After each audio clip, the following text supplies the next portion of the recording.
last speaker is Christophe Nijdam, Secretary General of Finance Watch. Please, the floor is yours. Mr. Chairman, Mr. Balz, honorary members of Parliament, ladies and gentlemen, thank you for inviting Finance Watch to share with you some of civil society viewpoints seen from a public interest angle on the most important subject of stock-taking and challenges in the EU financial service regulations. I would like to make 6 points today. The first one, the existence of possible small overlaps is a minor cost to pay compared to the benefits versus the cost of insufficient regulation. The second point, the European Commission comprehensive assessment in 2014 found that all individual legislative initiatives were positive.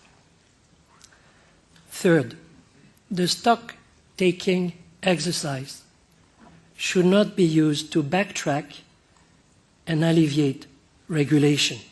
On the contrary, this exercise is a welcome opportunity to assess the gaps and inconsistencies in financial regulation to complete the job. Most post-crisis regulation was micro-prudential, i.e. at the level of individual institutions. They were not macro-prudential, i.e.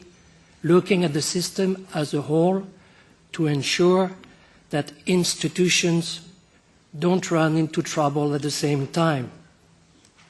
There are still risks out there for financial stability, citizens, and taxpayers. Just look at the volatility in the markets the last few weeks.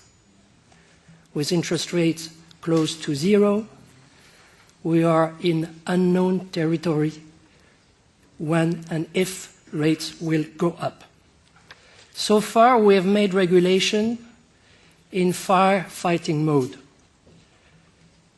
In a more general basis, regulation should be principle-based to be more robust. And we have probably not done enough to protect consumers.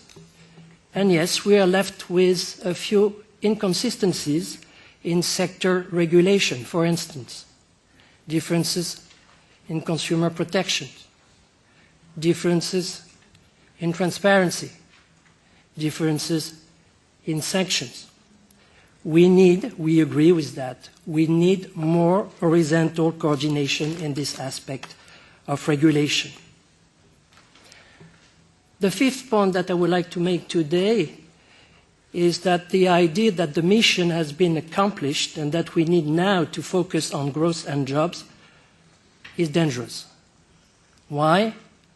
Because it insinuates a false opposition, a trade-off, if you prefer, between regulation and growth and jobs.